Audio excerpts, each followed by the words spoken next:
تعليق كابتن محمد أبو تريكة على هزيمة النادي الأهلي من نادي طلائع الجيش 2-1 في مسابقة الدوري، ويعلق على أداء اللاعبين في أرضية الملعب وعدم الروح وأداء كمان يستروب الفاشل مع النادي الأهلي. أبو تريكة له تصريحات على هزيمة النادي الأهلي وبيقول كلام مهم جدا جدا. أتمنى من كل أهلاوي يعمل اللايك، دعم يا أهلاوي، لايك وشير لتصريحات أبو تريكة بعد هزيمة النادي الأهلي من طلائع الجيش لإنقاذ ما يمكن إنقاذه. لايك وشير يا أهلاوي.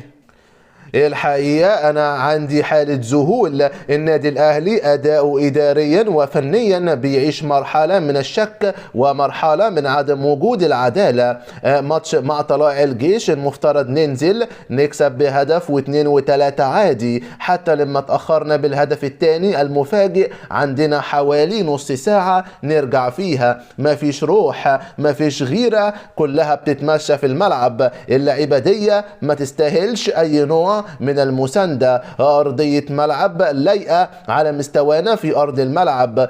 كان فاضل 7 دقايق، مفيش روح خالص. خسارة بتنهي تماما على أي أمل لينا في بطولة الدوري عمليا، لأنه نظريا لسه كل حاجة واردة، ولكن مقارنة بمنظر اللعيبة دي ومستواهم الصعب جدا في أرض الملعب خلاص خلصانة ومبروك الدوري لأي من المنافسين. الحقيقة هي إننا ما نستحقش أي نجاح الموسم ده. كل حاجة بتتعمل بعشوائية وعدم دراسة من مدير فني في كأس العالم للأندية زي ريبيرو لعماد النحاس اللي كان ماشي كويس فمشيناه علشان ما ينفعناش غير المدرب الأجنبي، فجبنا الأخ يستروب، فرجعنا 50 سنة لورا مع يستروب.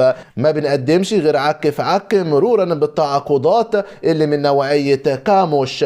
مفيش مقدمات جيدة اتقدمت، يبقى هي دي النتيجة. وما اعتقدش بالمنظر ده هننافس في افريقيا او ناخد البطولة. موسم نستحق فيه الصفر بامتياز. هزيمة من طلائع الجيش، يا نهار ضحك يا جدعان. من طلائع الجيش لعيبة نازلة عايزة الدوري، وقلنا 7 ماتشات نكسب الدوري، نخسر كمان مش نتعادل. انا عندي ذهول بجد. اي تقطيع في الادارة او اللعيبة الفترة اللي جاية محدش يتقمص. وأضاف أيضا أبو تريكة أهم حاجة نروح خيم رمضان ونتسحر وننبسط. أهم حاجة بعد كل ماتش نخرج وننبسط كده. أهلي إيه يا عم؟ ما انتوا بتاخدوا ملايين وفي إدارة بتطبطب عليكم ولا شايفة حاجة، ولما بتخسروا بيطلعوا يقولك معلش يا جمهور ده وقت الدعم. نخسر تاني يقولك معلش يا جمهور تعال الاستاد. طيب انتوا شايفين العك، شايفين المدرب الفاشل اللي انتوا جايبينه، شايفين ان مفيش روح ولا شخصية للفرقة. لا، احنا مش شايفين حاجة ومش شايفين اننا شوية فشلة في ارضية الملعب.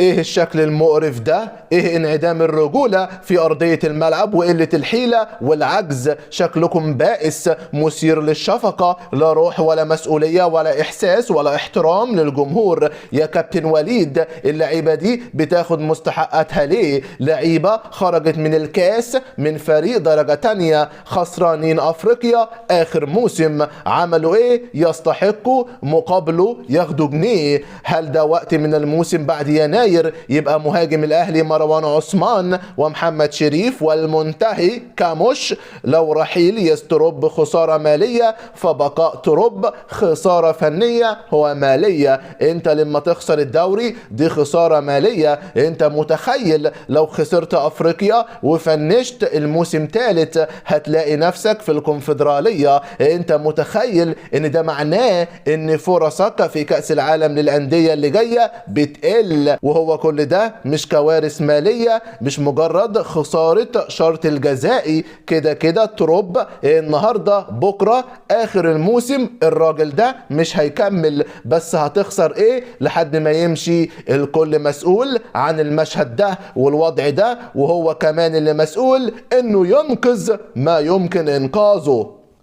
واختتم ابو تريكة: طلعنا قلنا احنا وكل الجمهور يوم الفوز على المقاولين اننا بالشكل ده هنقع. طلع علينا كابتن شوبير يقول شجعوا ومالكمش دعوة بالاداء، ما هو الاداء هو ترمومتر الفوز، وبالشكل ده كلنا كنا متأكدين اننا هنقع آجلا ام عاجلا، وهو حصل عاجلا. بدل ما نتكلم يا كابتن ونعلم الجمهور يشجع ازاي، نتكلم عن المشاكل الحقيقية ونحلها، لأن الموضوع بعيد كل البعد عن الجمهور وتشجيعه. لا هنقول إن الزمالك كسب طلائع الجيش 3 ولا بيراميدز كسبهم 4. كل اللي هقوله إن الإسماعيلي اللي بيكح تراب وهيهبط كسب 3 ماتشات طول الدوري، منهم ماتش قدام طلائع الجيش. والله العظيم متخيلين انتوا وصلتوا لإيه؟